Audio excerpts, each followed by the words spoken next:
What's up, YouTube viewers? This is Kristin from KristinCoaching.com. I want to remind all of you, if you have not subscribed to my YouTube page, to please do so now. That way you can get pop-ups every time I create a new relationship video for you guys. And they're really helpful, so I hope that you guys will subscribe if you haven't already. So we're going to be talking about, what happens if you're not attracted to your spouse or your significant other anymore. This is a really hard topic for a lot of people. Attraction really can kind of come and go, fizzle out over time in relationships, especially the longer you're with somebody. A lot of times attractions can alter and they can change and they can be different. So it's really common that if you're in a relationship, especially over a long time, that you become, less and less attracted to your significant other. And what can you do about it if that happens? Because a lot of times it can be really heartbreaking to not be attracted to your significant other anymore. That can impact the intimacy in the relationship. That can impact the feeling of connection.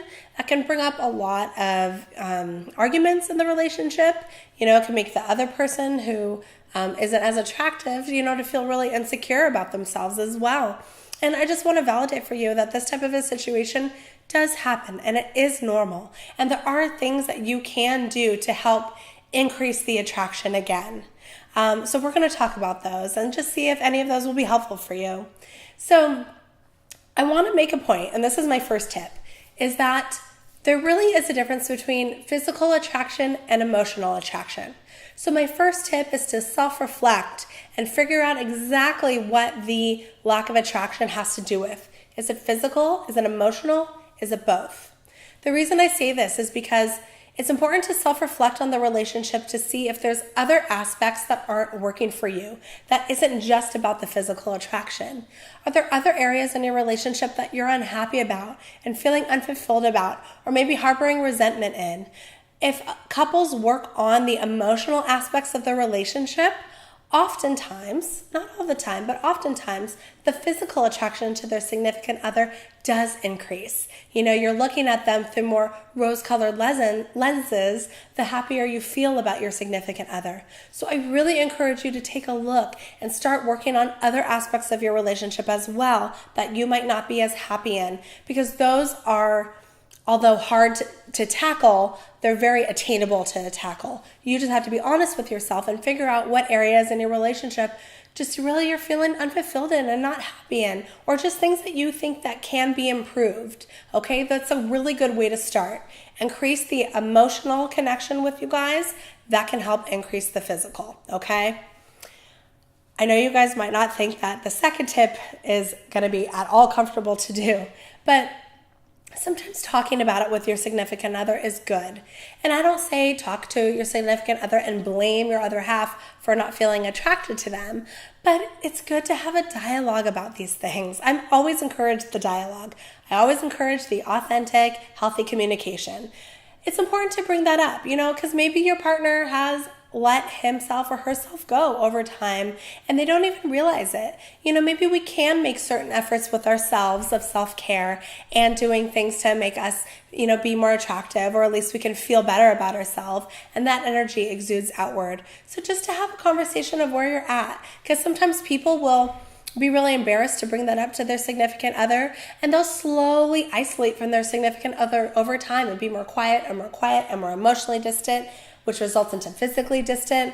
And then, before you know it, the relationship really is going south and nobody knows what happened. There's just been distance over time. So when you talk about it and you're open about it, that creates that connection still within you guys. That creates the fact that you guys are a team and you're a unit and you're trying to figure this out together. So I really encourage you to bring it up to your significant other, and no matter how hard it is, just to be able to say, hey, this is what's going on. I'm feeling this way. What can we do together?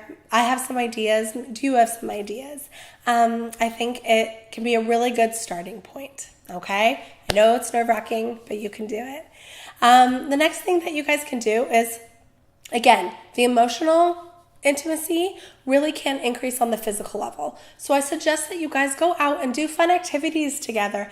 Have fun, just one-on-one. Go on those dates. Enjoy yourselves. Be carefree. A lot of times we can get really stressed up and wrapped up into other emotional things that create this feeling of just not wanting to be physical. But if we're stress-free and we're loose and we're feeling good, sometimes that equates to having more of that physical connection as well. So I really suggest you go on dates and enjoy yourself. Also, have reasonable expectations in your relationship. This kind of goes for the couples that might be a little bit extreme in what they expect out of their partner. Bodies do change over the years. And I'm talking to really these long-term relationship folks especially. People gain weight, people lose weight, people have babies, their bodies change. Men's bodies change as well. So, somebody's body, how they had maybe in the beginning of year 1 relationship might not look exactly the same of year 20 or 15 or 10. And to just have a realistic expectation that people do change, right? That doesn't mean you should let yourself go. It doesn't mean that you shouldn't be working out and feeling good about yourself and being as healthy as possible. But, if somebody has a baby, for example, like a woman, and, she's got some stretch marks afterwards, there's not really a ton that she can do about that. So I'm hoping that your expectations of physical attraction to your partner are realistic in terms of what they can and cannot control. So just a reminder for you guys. The last thing that I really want to encourage for you in order to figure out, what you're going to do if you're finding yourself not attracted to your spouse is to be patient with this, especially if you haven't even talked to your significant other yet about it. Be patient. This is a process.